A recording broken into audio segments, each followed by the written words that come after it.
Some devils. J-Dawg back to answer more goddamn questions. God damn, we're on a fucking roll. Dog's almost averaging a goddamn paid question a day. So I like it. Paid questions keep the dog pumped. Keep the dog motivated to go. Because like I said, ain't getting paid by goddamn YouTube. And you mofos benefit from not having to sit through no dumbass Applebee's ads. So you want your question guaranteed answer? You're just like, man, I love the dog so much. He gives me all these free content every fucking day. $10. The email in the description box. God damn it. Just PayPal it. I automatically get it. Put your question in the notes. Again, like we've been over yesterday. Actually put it in there. Or if it's really, really long, yeah, I agree. It won't fit in the notes. Just send me a separate email. Like, hey, dog, this is my paid order question. I type it all up in email. Print it out. I'll read it. Put it at the front of the line. But yeah, you're going to have to wait probably 7 or 10 days because I always have 7 to 10 videos done ahead of time. So that way, when the fucking tornado comes, goddamn hurricane knocks over the dog's house, dog has a heart attack, dog broke his leg, dog got in a car wreck, whatever, emergency shit happens, miss a day or so, and it gets pre-recorded so you don't miss a day. That's how you don't slack fuck. You have a backlog, goddammit. Always a backlog. Always give me a rainy day. And I got my rainy days covered, goddammit. 2 years straight, not a day missed. See one of these other fucking metal YouTubers beat that, goddammit. So for a paid order question, goddammit. Want to average one a day. So send it in, goddammit. Jean-Bernard Routhier. Sounds fucking Francais to me, but I could be incorrect. Correct me if I'm goddamn wrong. Can you review or give your opinion on Gorgoroth's first 3 albums? Pentagram, Antichrist, and Under the Sign of Hell. Perfectly legit question, and he was that concerned to send paid, but that's the way I like it, goddammit. And again, he gets the goddamn shout-outs.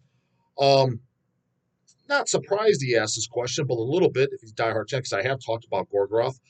Pretty sure, correct me if I'm wrong, and if I didn't put it in there, that means I'd have to go back and go through the list, my top 20 black metal albums all the time. I'm pretty sure Gorgoroth Pentagram is in there. If I didn't, either A, I forgot it, or B, maybe the others out-edged it. I'd have to think, but because it's up there. It's definitely, I think Gorgoroth Pentagram is one of my favorite black metal albums of all time. Specifically, the main thing that sticks out of it, dude, those vocals are ferocious as fuck. Nasty sounding. Having said that, the others, Antichrist and Under the Sign of Hell, I like them. I didn't love them. Honestly, best comparison. It's like the second and third Niflheim. The first one, the bar was so fucking high, and it had its own uniqueness, in this case, because the vocals, that after that, it was just kind of tame and plain, where you're just like, dude, it doesn't have the sick vocals. And then it was kind of just standard black metal. It was like nothing special to me. It definitely didn't suck. That's what I always found kind of fucking weird is in the metal scene, and I talked about it briefly on this before, where it's like, and the Out of the Looper guys always say that, like, oh, bro, yeah, you like the Cannibals and Deicide, you're going to love this shit. How do you know I'm going to love it? Just because it's metal and it's true metal, for example, the Gorgoroth, yes, it's true fucking metal. Do I love the songs? And the reason I always found that strange is because you never assume that a guy, again, not the radio listening idiot that fucking just says he likes music, but he doesn't actually own records, but the actual true classic rock guy, right? He doesn't like every classic rock band. You might ask him, like, hey, did you like Queen? He'd be like, ah, man, I just never got into their songs, or I didn't like his voice. Yet it's classic rock. But in metal, it's black metal, bro. It's true black metal, and you like black metal, so you're going to like it. Or if you're in the brutal death scene, how can you not like it? It's brutal death. You like the brutal shit, you like the shit, man. Well, I didn't like the songs, man. The songs fucking didn't do nothing for me. That's what music's supposed to do. It's supposed to grab you. The song's memorable. You want to fucking bang your head, sing along, fucking stage dive, whatever, fist banging mania, whatever the fucking case is. If they don't have the songs, like, yeah, it has the sound. That's how those other Gorgoroths refer to me. It's like, yeah, it was just a fine black metal listen. Now, I'll tell you what I did like. I did like Insipid Satan. Obviously, it didn't have the sick-ass vocals like Pentagram. And it maybe kind of more of a commercial black metal compared to the fucking idiots over here ripping on Dark Throne shit, which they never would have done 25 fucking years ago, but whatever. Maybe those bozos, yeah, it's commercial fucking black metal. And again, compared to some of the more primitive underground stuff, I guess I can see that. It's got some of the clean vocal parts. And honestly, even on that, for whatever reason, I don't know why, some of the clean singing on Insipid Satan, it really fit and I liked it. I just thought it was a good black metal record. definitely different. Maybe like for example, if all I heard was Pentagram, and then you 5 years later, let's fast forward. Let's say I heard Insipid Satan. I know it was more than 5 years later. It came. Well, probably. Yeah, I don't know what the time frame was, but something around there. Was it Insipid Satan like 96? Pentagram was what, like 91? I guess it was probably about 5 years. So in that ballpark. Yeah, let's say I heard in that time, those only ones I skipped the others. Walked in and somebody put on Sip and Say, never, I wouldn't even know who it is. I wouldn't be like, oh, is this the new Gorgoroth? Because it does definitely different. But good record nonetheless. Antichrist and Under the Sign of Hell, they're true black metal classics. I just thought that there was stuff that I liked better and stuff that nobody ever bring up. For example, Black Dawn, Blood for Satan. I think that sends those home on a stretcher.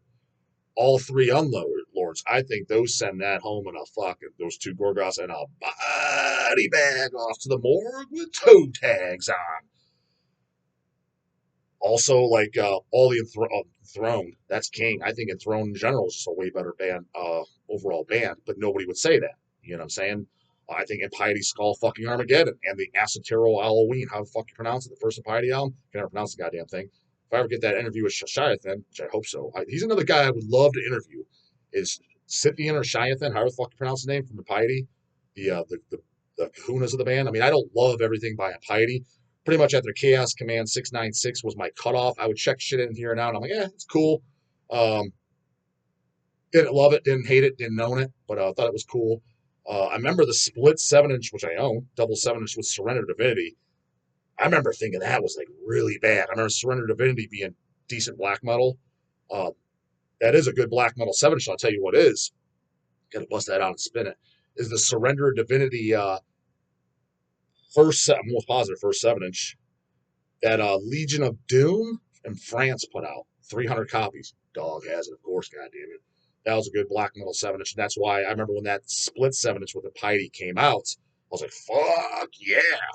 But I remember the Piety tracks. I'm like, what the fuck is this? And then it's got this goddamn white trash, low life, fucking, I don't know what goddamn intro, outro on there. I think maybe it's the outro.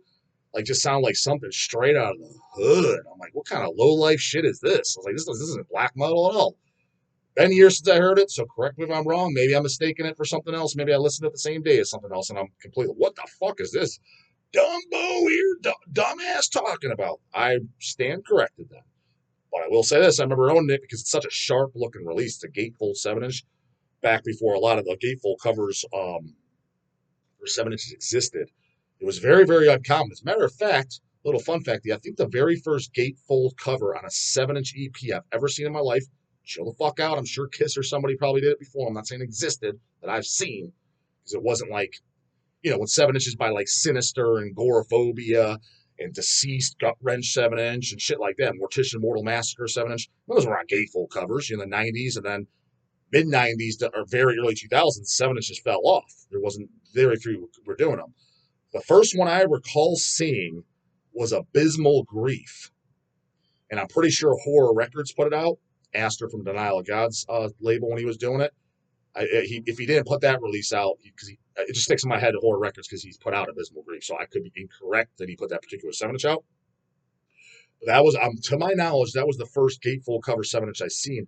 And I remember even Dawn of the Dead saying something about that. He said, oh, wow, gatefold cover. They could do those now? And then Nunslaughter did, and I'm trying to think what the first Nunslaughter 7-inch came with a gatefold cover. I don't even know if it was Hells that did it. What was the first one around there? It'd be probably around 05, 06, 07. I know Victimizer Communist Crusher. That was soon after, too. That has a gatefold cover. The Impiety, like I said, the Impiety was a double 7-inch. Each band had a 7-inch, one side, one 7-inch for Impiety, one side for Surrender Divinity. So I gotta go bust that out and re-listen to it. Because I did keep it because it was so goddamn nice. Can't fucking remember. But I remember that kind of, I think that's what inspired us too, is the Church Bazaar, Evoked or Not, Evil Will Come. Fantastic banger of a 7-inch that I know 98% of you watching this surely deer in the headlights, dick in the mouth. Yet while you're sitting there listening to your stupid ass fucking Sanguizio bog, that's some real goddamn metal right there. Those covers, we handmade them. God damn, was it not fun? That was an easy E idea. I guess good idea, but at the same time, pain in the ass idea. And I remember he started them because he was the mastermind behind all the arts and crafts projects. He's well, he is the mastermind behind it. Anyways, so he figured out how to do it and how we had all the print work. I forget. I don't remember all the pieces. And anyways, we had to use this fucking like spray glue and shit. So he did the first 10, 15 copies. I think we pressed 500 on that. Who do you think got stuck doing this? This is back when the dog still had a full time job. So I remember being working and getting off at 2 a.m., 30-minute drive, getting home. And what I did, it was such a fucking goddamn tedious process. It was about, I remember taking 3.5 to 4 minutes to make one cover. And goddamn, are you high as a fucking kite from those goddamn fucking glue fumes. And the air was all foamy and sticky. This was in our living room, the living room that me, Eric, and Chase, when we bought the house and ran hells out of it. The fucking wall had all this fucking residue and shit on it. It's fucking disgusting as fuck. So, all in all, not a good idea. But the covers came out really nice. Own it still, of course, to this day, goddamn it. That's why the cover's like really, really thick and got that thick spine. But so I would do like 10 a day because I'd like it'd take me about 40 minutes just to chip away. I was like, it's 500. And like I said, the monotony of it just to do 10 sucked ass. So I don't know, 10 a day. How many? 2, 3 months to get them all done. Goddamn, don't miss that days. Goddamn old fucking days. Fucking hells. But Gatefold 7-inch and highly recommend checking out that goddamn EP. Who knows? Maybe in the future Hells would ever fucking do a repress of it. Again, the problem is I love it, and from what I understand, I think we're still cool with Jens.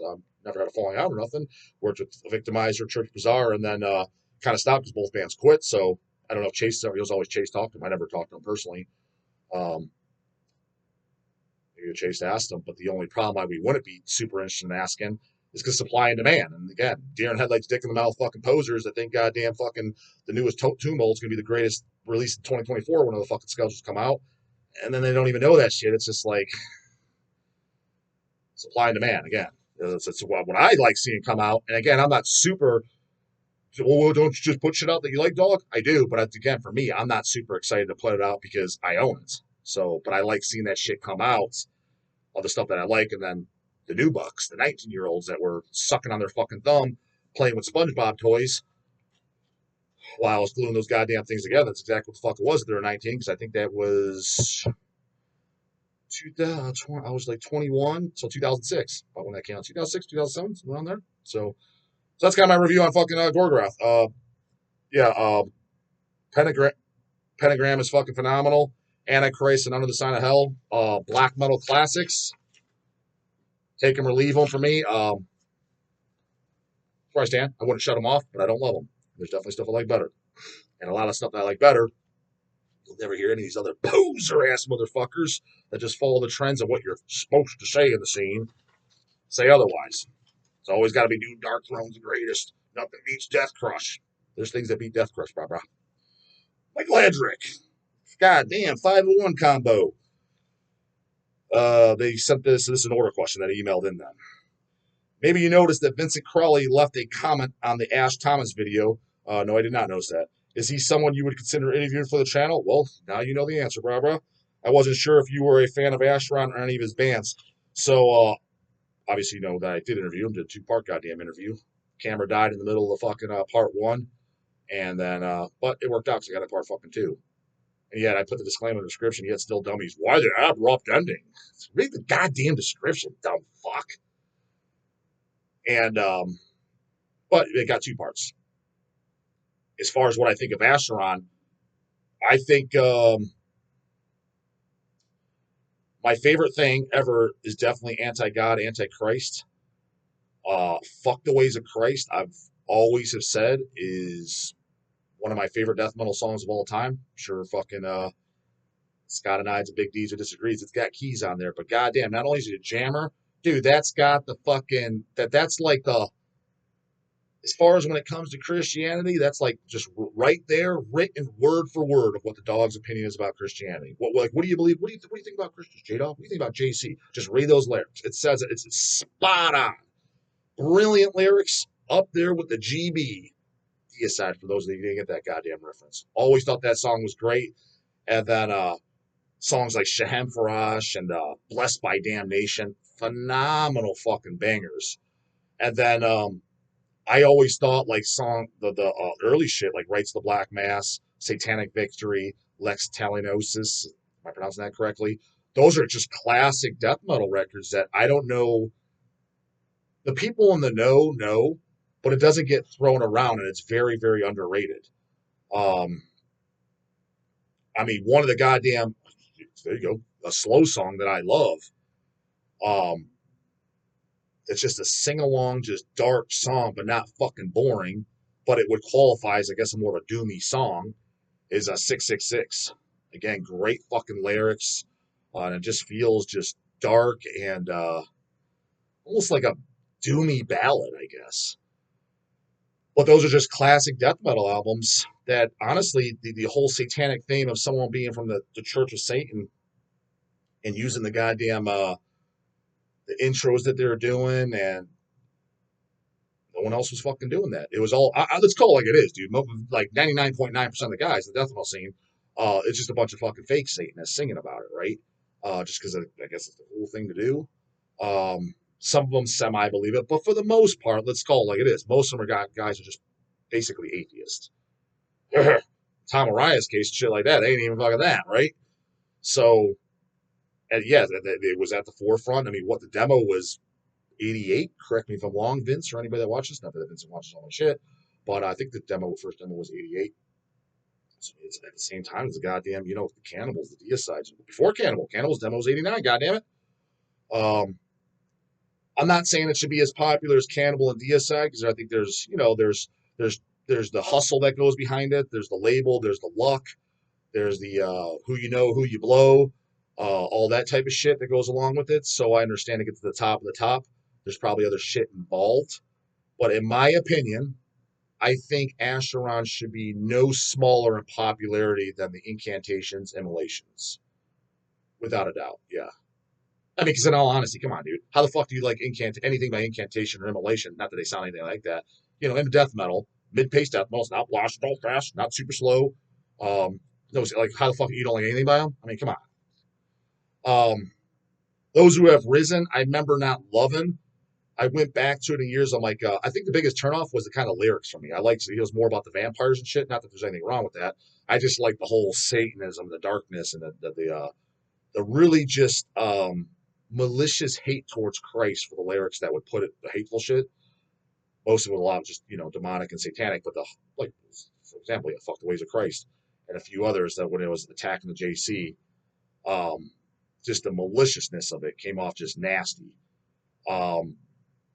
So those who have risen, and after that I kind of stopped paying attention. Although I did listen to that last record they put out when it came out, was the Cultin or whatever, and I only gave it one listen, but I was like, oh, this is pretty good. I was kind of surprised because I kind of fell off. Like I said, after I heard the Allah Axula or whatever. I remember not liking that. It was an EP, and I remember Rhea from Somnus, which was a local Cleveland band, very Cradle of Filth-ish, and that's now De New Borgerish.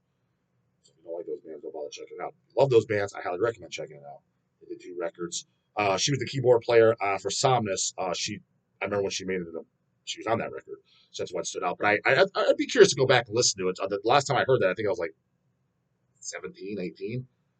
It's got to be 20 years since I've heard it. I remember not liking it, and then I think I didn't listen to anything since for the most part. But then I listened to Cult, and I was like, oh, this is fucking good. And then I listened to his actually a side project Vincent Crawley was submitted to us. Our buddy Brian Woody sent you. Would you guys be interested? I was like, I'm into it. I was like, I like it. I think this is good shit. And I sent over to Eric and Chase. And they're like, yeah, it's pretty good. Like, the thing is, like, our release schedule is like, he's going to want this out. This is an album. He's going to want this out in the timely manner. It's like, dude, we're 2 years behind. He's like, there's no way we're going to have this on time. It's going to be a turn off like a motherfucker. So he's like, so yeah, we ain't going to be able to do it. So, I mean, it's going to look unprofessional as fuck. But we actually almost put that out, or at least we're in contention to. But I thought that, yeah, side project was good. So yeah, to me, Astron, especially the early stuff, is mandatory, in my opinion. 2, Sam Biles posted on the Hideous Manglers Facebook last month that he finally sent the All Your Friends Are Dead layout for the reissue to HHR. So I guess this is finally happening. You bet your ass it is, brah. So yeah, he saw my video and he did contact me, and yeah, it's done.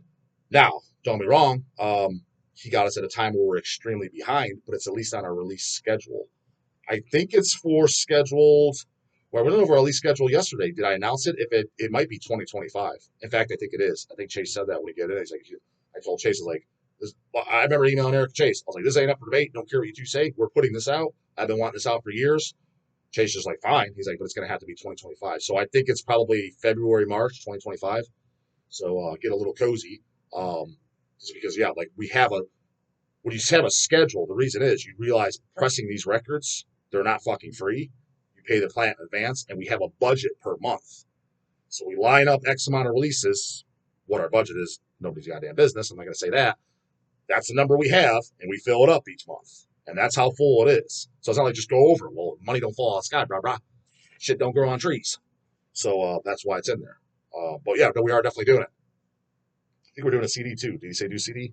I don't know if he laid it out for CD. I'd be up for it. I mean, CD's long out of print. That's all I have is the original CD. But Hideous Mangus, another thing. Don't be coming over here with your stupid ass 200 stab wounds, Sanguizio, ball sack, frozen soul, tomb molds, and what are the kids like these days? Who's another one of these guys? Who's one of the more popular ones I keep starting to hear about? Whoever the fuck it is. Without hearing the Manglius, goddammit. Dude, Hideous Manglius blows all those bands right. Go and fucking play a such banger like Self-Devourment. That shit will kick your asshole into your stomach. Question your motives. Dude, that shit is fucking phenomenal. They did one full length. Took them forever to do it, too, because I think they finally came out in 96. Because their demo was, correct me if I'm wrong, Sam, was it 89 or 90? There's a couple demos, couple 7-inches. So what you need to get, there's a compilation disc. What is it called? Shadows Past or whatever. It's like fucking full to the brim disc. Who was it? Pathos that put it out years ago? It's like 70 minutes worth of music. Get that. That's all their EPs and demos and shit on there. And then we're gonna get all Your Friends Are Dead. That's the studio album on Hells.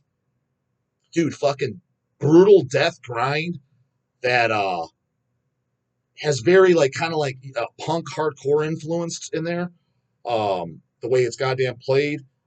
And Sam's voice is just sick as fuck. It's just like it's like Frank Mullins slash I don't even fucking know. It's like a little bit more of a guttural Frank Mullins. Just has fucking power to it. It has oomph. I'm telling you, dude, that's got fucking sack.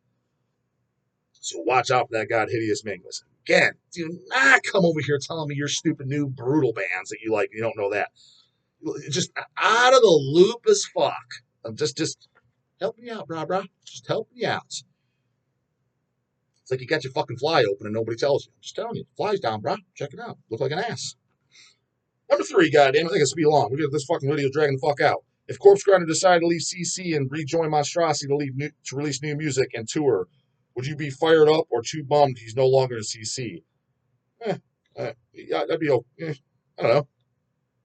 I'll check out the Monstrosity. To be honest with you, to call it like it is, don't get me wrong, CC is the all-time favorite band.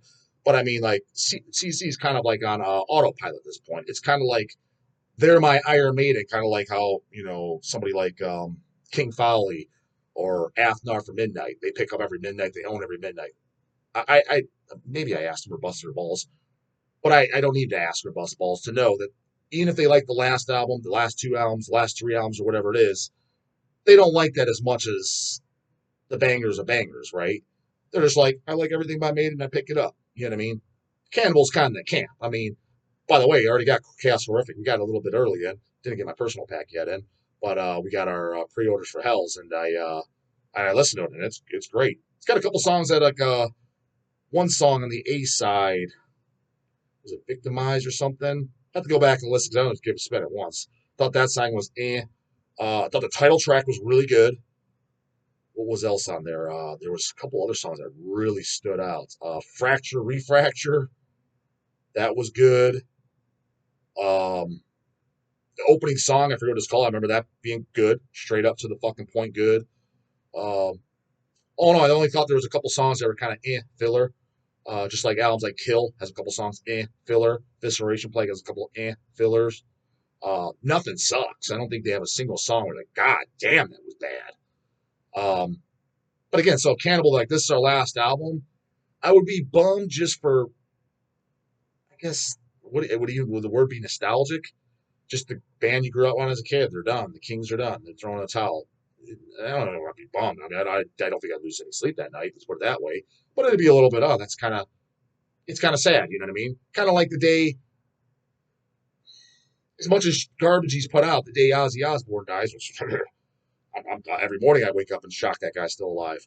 Um, I mean, I'm not going to go, I'm not going to break down crying. I'm not going to lose any sleep. I'll probably forget 5 minutes after it happened, but it will be a little sad. You're like, I mean, literally, the guy who could be looked at as the godfather of heavy metal just kicked the bucket. You know what I mean? Um, guys are all going. You know what I'm saying? It's going to be just a bunch of fucking new bucks left, and you know that's the way the world goes. But just imagine, I mean, theoretically, in my lifetime, as soon as I don't die prematurely, I mean, there's going to be a day in my life where all the Glenn Bettons are all done, the Trey Azagots are gone, the Corpse Grinders are gone. When I'm saying gone, gone and dead in the grave. The Ross Dolans are gone because these guys are all older than me. I mean, it's going to be fucking kind of shitty, man. It's like all the stuff. The Will Rommers are gone. The John McAtees are gone. You know, they're all the guys that started this fucking scene. But Vincent Crowley, put him in there. Gone. You know, we're left with a bunch of goddamn ham and eggers. So hopefully the ham and eggers will keep the spirit burning bright and true. I have high fucking hopes. I'm sure they're gonna be letting all the goddamn pink sweaters, sideways caps, and sports jerseys right on in. Just come on in, bro. No goddamn Trump wall over here. Anybody's welcome. Hopefully, I'll be on my way out by that time. Number 4, you have mentioned your favorite Napalm Death releases several times. Yep. I don't remember you mentioning Mentally Murdered because it's not on there, which I think is killer. What is your opinion? To be honest, what is even on that one? What year did that come out? Yeah, I don't even know. I'm trying to think what the fuck's even on it. It's definitely not one of my favorites. I can tell you that much. But I'm sure it's a hell of a lot better than what is that? What's that really bad one? The one with the fucking hand. Is that Fear, Emptiness, Despair? Was that the really turd of the turds? Diatribes, was that one of them? I don't know what else I heard them, but goddamn, I remember not being good. Last goddamn question. Then we're calling it a fucking day. Well, it's the same fucking dude, though. Guy has 5-1. 5. Carcass are one of those bands that will do medleys of songs live, and I absolutely hate when bands do that. Hearing just the intro of Ruptured and Purulence mastering another song is bullshit. Destruction and Creator also do this sometimes. Do you hate hearing perfectly good songs chopped into bits live, or you don't care either way? I see what you're saying. Most of the times I'd be thinking, play the whole songs. In Carcass's case, if they were to do that, it would be annoying as fuck, which is probably what they did. They played the opening part of Rupture and Purulence. This was quite possibly the catchiest fucking goddamn opening riff, fucking death metal, grindcore riff, whatever the hell you want to put it in. Every time when people say, what's the most punch your face, catchy fucking riff? That's up there, motherfucker. I can tell you that right goddamn now.